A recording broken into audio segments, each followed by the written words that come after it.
If your podcast provider does not send the podcast notes, you can find them by searching for Absurd Truths and Blatant Lies on Facebook or Substack.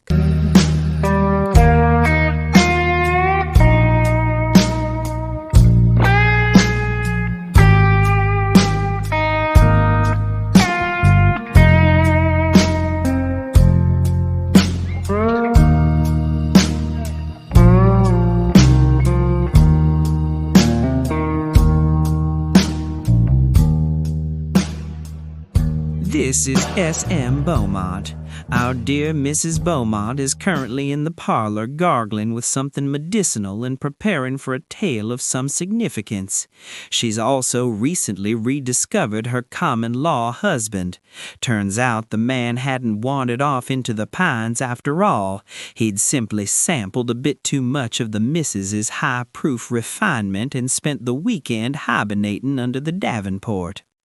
Now, as many of you know, my MS, or as Mama's Bridge Club used to call it, the mad cow, has been misbehaving of late. But I have been pumped so full of hospital-grade steroids that I could likely uproot an oak tree, so tonight's episode is dedicated entirely to the neurotic chorus in my skull. You're gonna get one blatant, bold-faced lie and one truth so absurd you'll swear it's a tall tale. The story of the day the voices in my head actually saved our lives. You might wonder why I let the residents of my mind take a starring role in these stories. How sweet of you to fret. But let's set the record straight before the neighbors start whispering about exorcisms. These aren't the bolt the doors and swallow the pharmacy kind of spirits. No, these are just the jagged edges of a lifelong anxiety, dressed up in Sunday best and pacing the floorboards of my mind. They aren't demons, angels, or the fractured echoes of a soul split by tragedy. Bless those poor hearts who truly suffer. No, mine are more like family heirlooms you can't quite throw away. They've been squatting in my head since I was knee-high to a grasshopper. Take, for instance, that mean-spirited little thing I used to play with as a child. She had hair as black as a crow's wing and a mouth that could blister paint, always acting 10 years my senior. We've grown up together, I suppose, though I'm still not entirely convinced she isn't more real than I am. These days she's shed the spot and smoothed his skirts, reinventing herself as the ever-so-genteel Mrs. Beaumont.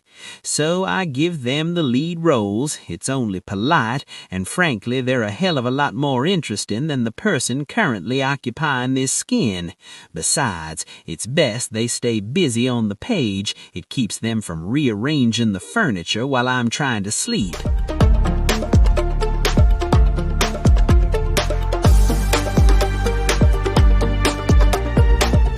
Well now, don't everyone just lean in at once. You'll tip the porch gliders, and I simply haven't the constitution to pick you up off the flagstones tonight.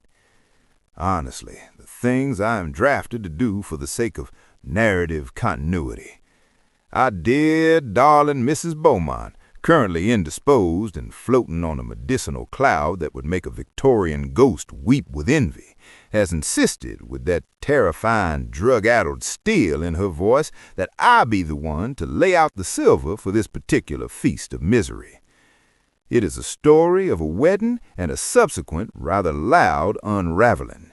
It involves a boy named Silas Montgomery Thorne, a creature made of honey-blind hair and a baritone that sounded like a shovel hitting wet clay. A merger of dynasties, they called it in the papers. I call it a high-speed collision between a silk gown and a silver-sided bus. I'm supposed to tell you about the romance, I imagine, the swamp soul neon and the Radzimir silk. Personally, I find the whole thing a bit strenuous. All that panting after a man who had the emotional depth of a roadside ditch and a thirst that could drain the Savannah River. But here we are. I've been told to set the stage, so consider it set. The candles are lit, the salt air is rotting the upholstery, and the engines are idling in the gravel lot. Try to keep up, won't you? I'd hate for you to get lost in the weeds before the first bottle even breaks. This is the story of Silas and Savannah and the mud that was waiting for them both.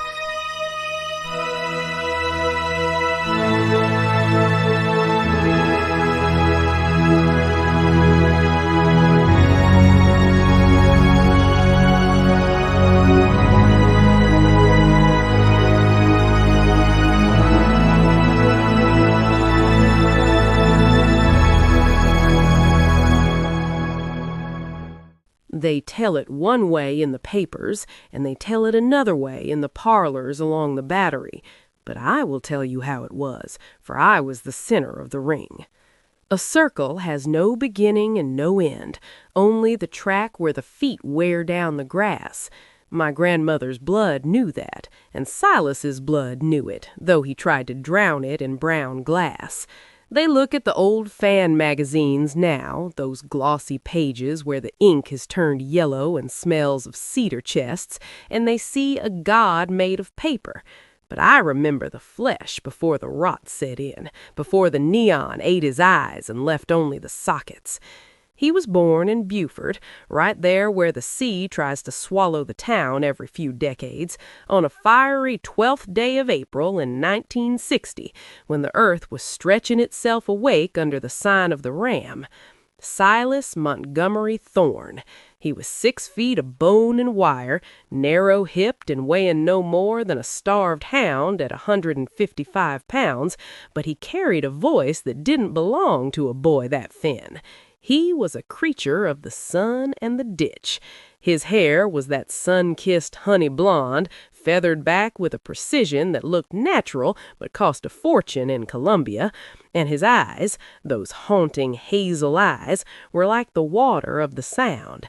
They would change from a bright, shallow green to a cold iron gray whenever a storm was brewing off the coast.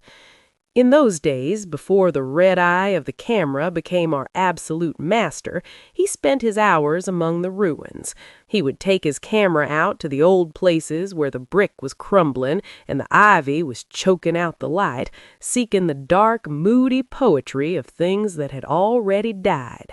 He had a mind for English literature, for those grim verses where the soul is lost in the woods, though the girls screaming in the arenas only cared for the way his mouth moved. They had him singing that swamp soul stomp, a grotesque marriage of disco drums and rock and roll guitar from his album Midnight in the Garden of Neon.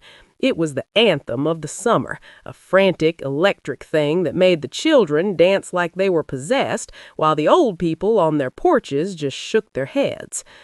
I remember the afternoon the photographers came to take the pictures for the fan books. He was at his family's old estate, sitting on a weathered porch swing where the Spanish moss hung down from the live oaks like tattered lace from a dead widow's gown. He looked sensational, they wrote in their bright lion ink. He wore a sheer, cream-colored silk shirt, unbuttoned halfway down his ribs to show off a golden tan that looked like it had been poured on by a master, and high-waisted indigo denims held up by a heavy brass buckle that seemed far too heavy for his narrow frame.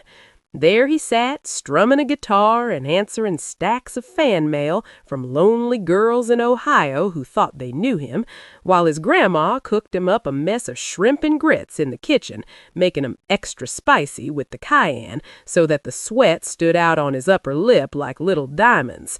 He was bringing his swamp soul sound to the small screen, they said, joining me on the Absurd Truths and Blatant Lies variety show. They promised a duet that would be absolutely spellbinding, 2 voices tangled like briars in a ditch. We were the light that was going to blind the world, 2 young fools dressed in silk and denim, before the mud came up to claim its own. They tell it as a grand affair, a joining of hands and fortunes under the span of the moss-hung oaks, but it was a whirlwind that smelled of gasoline and wild violets. We did not wait for the seasons to turn properly. I looked at Silas, and he looked at me, and before the leaves had even thought to drop from the gums, we stood before the altar.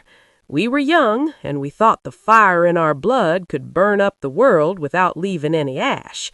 But the mud is patient, darling. It waits in the reeds while you put on your Sunday best and march toward the altar. Before we were ever the monarchs of the screen, before the lights blinded us to the ground we walked on, there was that October day when we thought we could outpace the night. It was the afternoon of a Friday, the 26th of October in the year 1979, at the River Road Methodist Church, a small whitewashed box of a place where the floorboards groaned under the weight of local sinners, and the Reverend Elias Vance stood with a Bible that smelled of old lard and damp leather, officiating over a union that had more to do with property than with prayer. My father, Julian Beaumont, walked me down that narrow aisle, his hand on my forearm hard as a cedar knot, while the space beside him where my late mother should have stood was filled only with the cold draught from the river.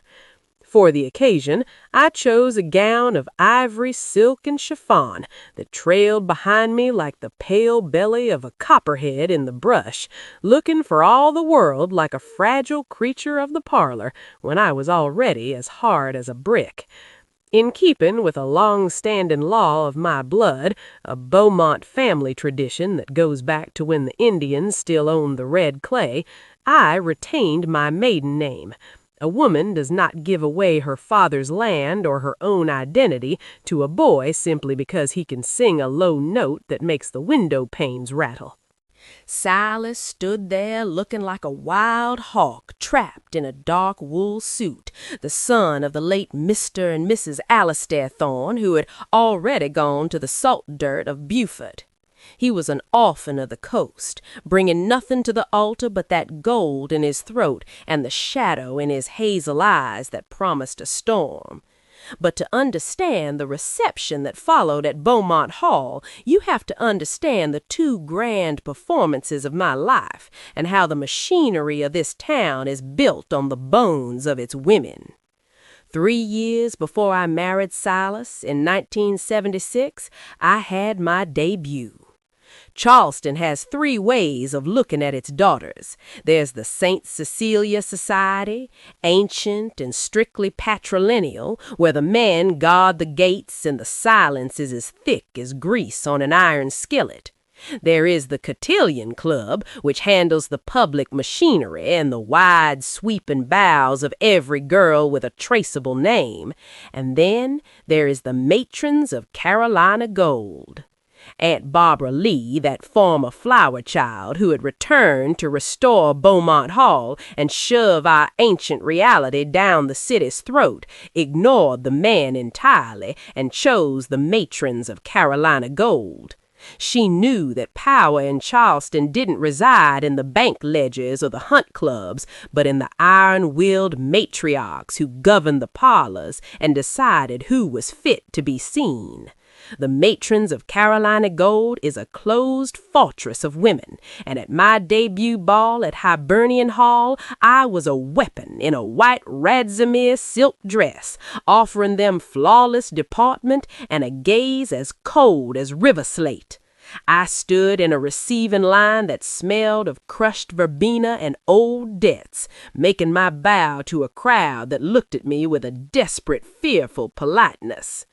But when I announced I was marrying Silas Thorne, that cold distance vanished. The wedding reception at Beaumont Hall became a spectacle that the debutante ball could never hope to be. The matrons of Carolina Gold, usually so stiff-necked and bored by the affairs of the young, were suddenly seized by a raw, honest interest that bordered on the animal. Silas was a star, you see. He wasn't just some boy from a neighboring plantation. He was a god made of television light and screaming arenas.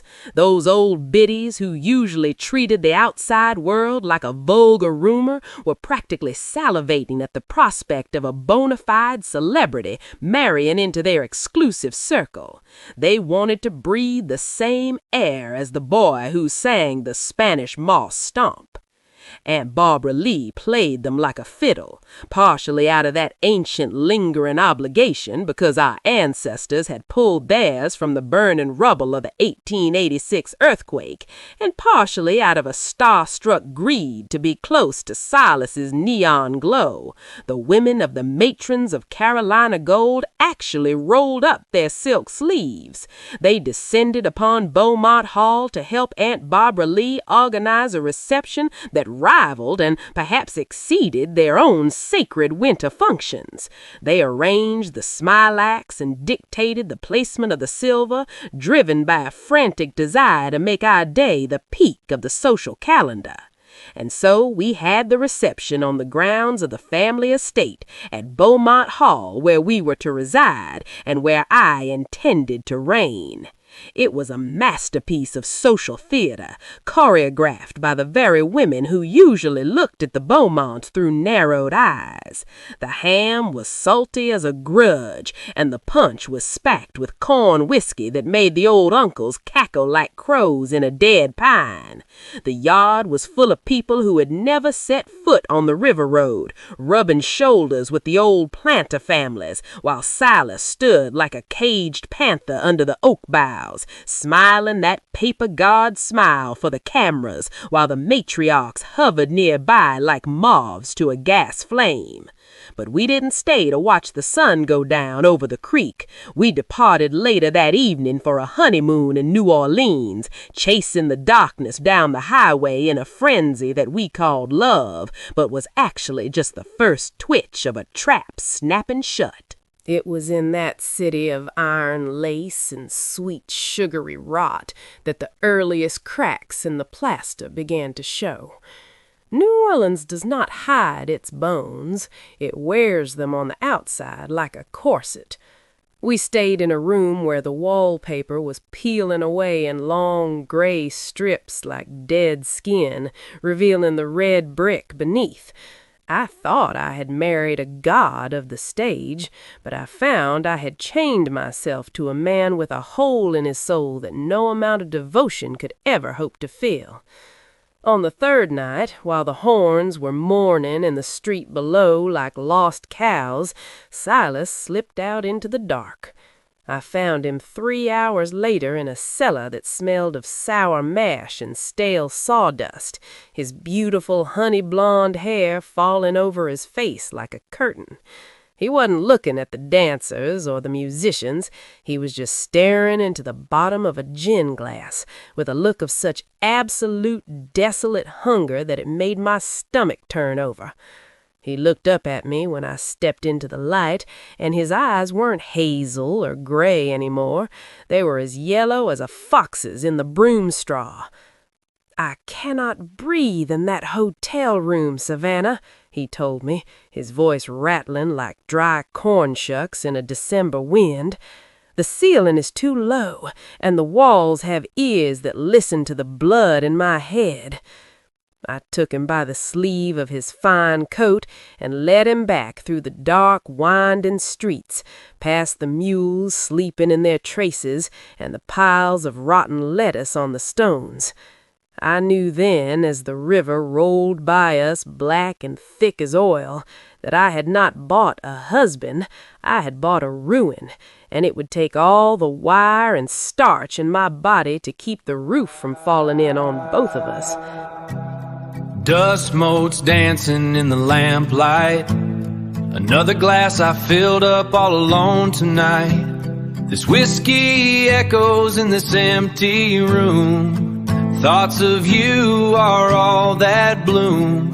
My rusted heart is paying its dues. Yeah, I always find a way to We didn't speak of it on the long drive back to Carolina, with the tires humming against the road like a swarm of locusts in a drought. We just packed the silence in the trunk and brought it home to Beaumont Hall, where the columns stood waiting like a row of pale, square teeth. I dragged him inside and set him up like a tall clock that had stopped ticking, determined to make the gears turn whether they wanted to or not. Looking at Silas in those days, watching the slow rot seep into his bones, I could not help but see the pale, shivering ghost of my own mother, Clara Temperance Blount. She and my father, Julian Beaumont, had been rushed to the altar in a quick, frantic ceremony born of an unplanned pregnancy, the heavy, inescapable reality of me. Julian was not a blind man. He knew well the brittle glass of Clara's mental health and the way she sought her comfort in the bottom of a bottle. He had brought her down from New Bern to Charleston, thinking the ancient walls of Beaumont Hall might give her a happier disposition, might anchor her floating soul to the ground. But the cure was worse than the disease. Staying sober through those 9 long months was a trial that broke her. She stuck through it for my sake, but it was at the absolute terrifying expense of her sanity. I remember him telling me of the day they fought over what to call the child in her belly. It was a heated, ugly argument in his office until Clara laughed that high, desperate laugh of hers and declared she didn't give a damn what name he picked. She dared him to just throw his darts at something to choose. Julian took her at her word. He plucked 2 darts from his desk and tossed them blindly at the large wall map in his office. That, darling, is how I came to be named Savannah Memphis. I am eternally grateful to this day that his aim was true, or else I might have gone through this life named after Ringgold, Georgia, or Little Rock, Arkansas. But motherhood was a yoke Clara's frail shoulders were never meant to bear. She simply could not carry it, and she eventually faded away into the high-proof vapors by the time I was only 5 years old. The Beaumonts tried to keep the reason for her passing as quiet as they could, but in a town like Charleston, trying to bury a family scandal is as futile as trying to sweep the tithe back with a broom. It wasn't that the Beaumont women shied away from alcohol. Lord knows we have never been a dry lot, but appearances have always held a sacred, terrible importance in our world. To this day, we cling to a private tradition, mostly for our own dark self-amusement. Anything stronger than a modest glass of wine is drunk from the delicate shell of a fine china teacup. We call it our high-proof refinement, sipping a poison that could strip the varnish off a dresser while looking every bit the part of a low-country lady. It wasn't long after that the television people came with their thick cables and their checkbooks, smelling the money in that dark voice of his and the heavy weight of my father's land. We became the Absurd Truths and Blatant Lies variety show, and I learned exactly how much blue grease paint it takes to hide the yellow look of a fox's eye under a studio light. We moved into the great brick house with the columns that stood like bleached ribs against the green of the marsh, where the gold records hung upon the damask walls, catching the low slant of the sun until they glowed like the halos of angry electric saints. My family had the land, reaching back to the king's grants, and Silas Montgomery Thorne had that voice, a baritone so rich and so dark it felt like cold river mud sliding between your toes. They called it a marriage, and the papers in Charleston called it a merger of dynasties, but it was just 2 predators circling the same gold-leaf cage. We were the king and queen of the variety show, darling, smiling until our gums bled under those blinding studio bulbs, the very picture of low-country royalty. But the throne was made of matchsticks and oyster shells. Behind the high boxwoods of the Beaumont estate, I was a woman possessed by a singular frantic geometry of nerves. I spent my mornings measuring the distance between Silas and the sideboard, hiding the keys to his Lincoln in the lining of the silk draperies, and pouring fifths of 101 proof bourbon down the kitchen sink while the plumbing groaned like a dying calf. A woman must have her rituals of survival, or she becomes nothing but the shadow of the house she inhabits. They say a man cannot run from his blood, and Silas had the swamp in his. One Tuesday, when the keys were gone and his throat was parched with that terrible dry fire, a local biologist, some little man with spectacles like microscope lenses and jars of pickled frogs, looked up from the black water of the cypress knee and saw the great Silas Montgomery Thorne. He was stumbling through the muck, his tuxedo trousers ruined by the gray slime, walking with his toes turned out like an alligator, trying to find the back door of a backwater juke joint 3 miles into the thicket. By Thursday, the news had traveled from the mud to the telegraph wires and into the broadsheets. The glass had cracked, you see. The world saw the moss growing over the marble. They saw the animal beneath the starched linen. They dragged us back to the television studio in Columbia because the sponsors care nothing for a man's soul so long as he can hit a low G. Oh, the irony was a thick thing you could chew on like a piece of fatback. Between the takes, the silence between Silas and me was so large that a whole choir could have stood in it and not been heard. He smelled of peppermint and sour mash, his face the color of wet newspaper. But when that red eye of the camera blinked to life, we leaned into each other like 2 old mules pulling the same plow toward a cliff. We sang about a love that cannot die, our eyes locked in a gaze that the public took for passion, but was actually the hard, steady stare of 2 executioners waiting for the other to drop the axe. The house grew larger as the man Silas used to be grew smaller. I was no longer his wife, I was his keeper, a curator of a museum of empty bottles. You could reach into the velvet upholstery of the Chippendale sofa and find a pint of gin tucked away like a dead squirrel. The silence in the hallways was louder than any music we ever recorded. I became a creature of raw, exposed wire and starch. It was during a taping of the Christmas special that the exhaustion took me by the throat like a wildcat.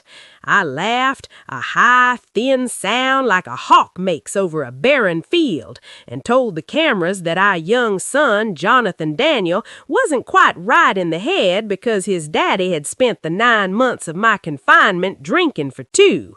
It was a joke, I told the directors later while I fanned myself with a cue card. Just a little joke to keep the folks at home amused. But it was no joke. The child sat in the green room with his eyes as empty and blue as fresh dug post holes, and the air went out of the room like a punctured lung. The end of things came on the 4th of July, under a sky that looked like bruised plums. We were doing the live telethon, the stage decorated with paper bunting and cheap plastic eagles that melted and curled under the heat of the lights. Silas didn't even look at me when the stage manager handed him a clipboard between numbers.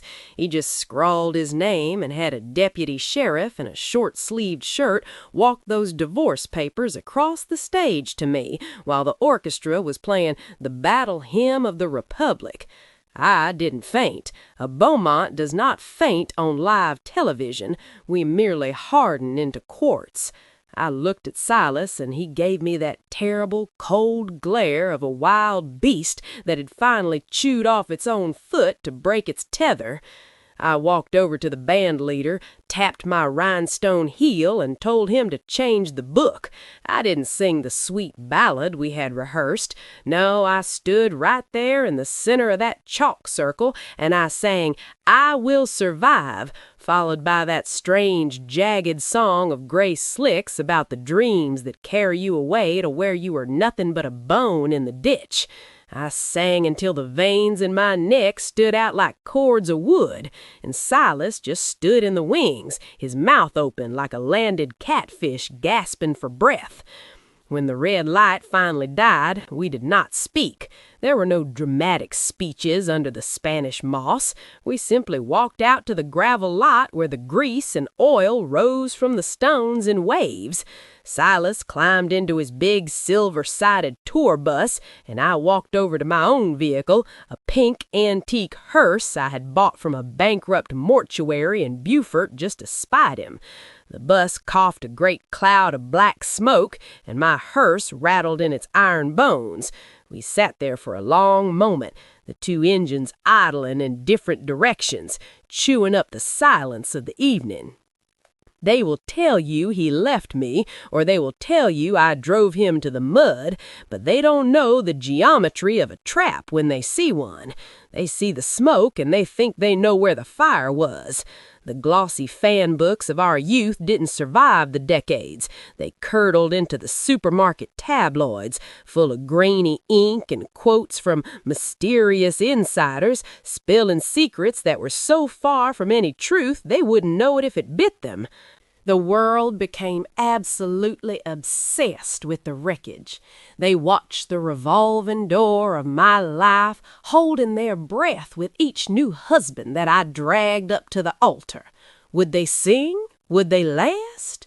They whispered about the tragedies in the parlors along the Battery, inventing legends to fill the silence. One got eaten by that gator out in the salt marsh. 'Fraid he did. Another, they say, died by autoerotic asphyxiation while tangled up in my fine French lingerie. As scandalous a story as that makes for over a teacup. Also, no. Though I will tell you he is dead, and he was buried in my very best black funeral dress. I figured if he wanted to play dress-up so badly, he could do it for eternity under the red clay. But the absolute worst part of the story, the part that leaves a bitter taste no amount of bourbon can wash away, is that they eventually stopped talking about Silas altogether. His gift was the music, pure and dark as a tidal river, and his weakness killed it before it could ever truly breathe. My gift was for the spectacle, for the grand, ruthless theater of being a Beaumont. And it is that spectacle that is keeping me alive. Decades did what the mud couldn't do all at once. It ground us down in different directions, scattering the high-proof dreams of our youth until we were nothing but legends told in the grocery store checkout lines and footnotes in the history of the variety hour. But as I said, a circle has no beginning and no end. We simply played out our parts on two different stages, miles apart, while the clock ran out on the both of us. They tell it as a tragedy, and they tell it as a show. But the engines have finally stopped idling. The pink hearse and the silver bus have reached the end of the road, and the mud is finally stepping up to claim its own. Yeehaw! Well, he walked in looking like a country song. Knew right then that something felt a little wrong. He's a two-step tornado in a worn-out pair of jeans, the kind of beautiful trouble every woman thinks she needs. Oh, he's a dance floor danger with a promise in his eyes, a midnight heartbreak in a honky-tonk disguise, a midnight heartbreak in a honky-tonk disguise. You're fixin' to hear a rattle in the throat of this house, a sound that ain't never climbed out the cellar till now. We hear her, though. We hear her when the humidity gets heavy enough to choke the cicadas. We call her Judy, baptized in the name of poor, tragic, shimmering saint of the silver screen. She's a constant low fever in our ears. She's the ghost of that man who took off running across the salt marshes till his boots rotted off, still looking over his shoulder at the shadow of a rainbow that don't promise nothing but rain. She's the honey-thick drawl of Delta Dawn, looking for a mansion in the mud of the Tallahatchie. But now she's stepping out from behind the Spanish moss to spit the truth and wail a verse of what's coming next. Our darling Mrs. Beaumont, bless her wicked heart, is the savior of this rot, and Judy was there, crouched in the corner, humming through the floorboards. SM took that song like a tonic, drinking it down to keep the cold from settled in his marrow.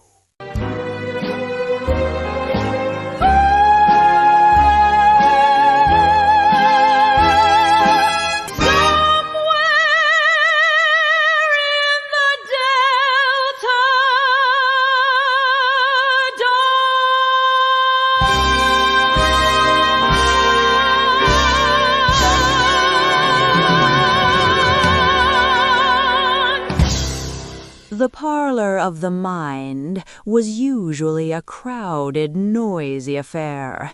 It was filled with a cast of characters who have all the emotional regulation of a pack of hounds in a summer thunderstorm. But during the great unpleasantness, that particular stretch where the MS treatments turned the nervous system into a flickering neon sign in a cheap roadside motel, the noise had reached a fever pitch. This voice, this sound that fills the stage, is the one true page of my life story. I sing, that is what I do. What else is there for me? What do you want me to do?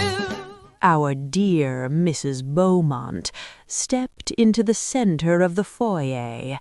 She adjusted her hatpin with the lethal precision of a woman who had survived Reconstruction and intended to survive this too. Is she good? Is she wicked? Watch that hatpin of you got her mad. She'll turn on a dime, a real queen of crime. Watch that hatpin of you got her mad. Honestly, she remarked, her voice cutting through the mental static like a silver cake knife. If I have to listen to one more minute of this caterwauling, I shall have everyone evicted. SM, darling, you look like a wilted petunia, and the rest of you are behaving like common heathens. The others, those frantic anxieties, were huddled in the corner. They were whispering about the permanent exit. Mrs. Beaumont watched them with a look of profound boredom. An overdose, she drawled, smoothing her kid leather gloves. How very pedestrian. You want to go out like a failed starlet in a flickering black and white film. The optics are atrocious. Think of the upholstery. But the chemicals were speaking louder. The pills went down.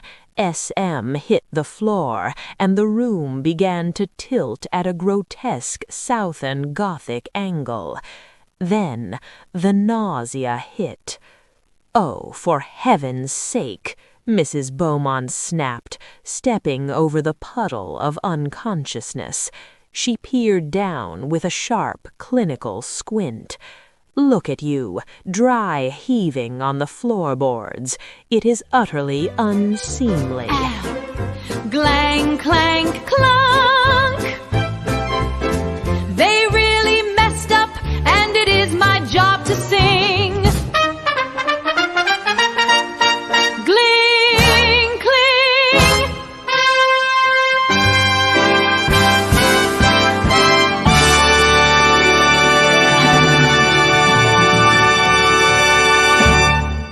And frankly, we certainly don't need the wizard.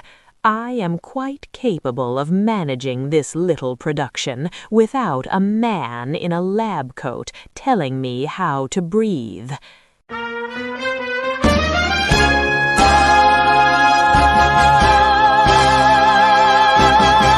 She doesn't want the wizard.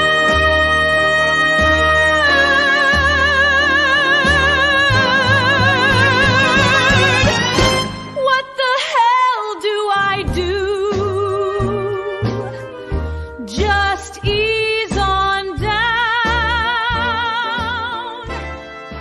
As the lights began to dim, Mrs. Beaumont didn't offer a prayer. She offered a reprimand. "Get up," she commanded. "We are not dying in a heap like a discarded housecoat. It's tacky, it's loud, and quite frankly, I haven't picked out the right mourning veil yet. This simply will not do." She reached for the phone. "We are calling for help," she informed the fading consciousness. "Not because I'm sentimental, but because I refuse to be a headline in some local rag," mimicking a high-pitched voice. "Local writer found in unfortunate state? I think not. The font choice alone would be insulting." The lights finally went out, but the last thing the void heard was the sound of Mrs. Beaumont's heels clicking firmly against the pavement. 1, 2, left, right, doesn't matter the color. 1, 2, of the brick, left, right. Just keep going. The sun came up the next morning. "Welcome back," she said, fanning herself. "Try not to make such a mess of the carpet today. I've just had it steamed." Clang, clang, clang. We survived the night, and here comes the streetcar desire. Clang, clang, clang. We survived the night, and here comes the streetcar desire. Well, darlings, I do hope you've enjoyed this little excursion into the tall grass. It's been a crowded sort of evening, hasn't it? Usually we prefer to keep the machinery of the mind behind the velvet curtains, but every so often the imaginary help simply must insist on a bit of the limelight. We truly do appreciate you paying us some mind. It gets awfully lonely in the foyer when the lights go dim. Rest assured, we'll be keeping a sharp, coal-rimmed eye on S.M. Beaumont. We aren't about to let our favorite architect wander off into the weeds just yet, not while there's still good stationery in the desk and a story left to bleed. But, dear Lord, let us make a pact right here and now. We shall never, ever make Judy speak in prose again. It's like watching a swan try to walk in galoshes. Entirely too much friction for my taste. Please don't make me tell another story. Oh, please. Oh, please. I'll sing all you want about lemon drops and bluebirds, but no more prose for me. Exactly, dear. Much better. Stick to the high notes and leave the heavy lifting to the professionals. Until the next time the moss parts, darlings, do try to stay out of the mud.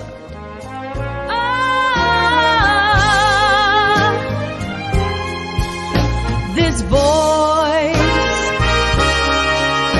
this sound that fills the stage, I sing, that is what I do. What do you want me to do?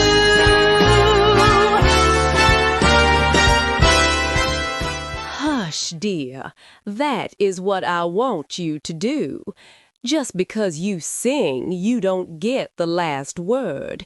Even S.M. knows the last word is mine. Now, be a precious soul and tap that subscribe button for me. Give that little bell a ring so you don't miss a word, and leave a thumbs up if the spirit moves you. We're glad you stopped by, and we'll be keeping the porch light on for you. Y'all come back now, you hear?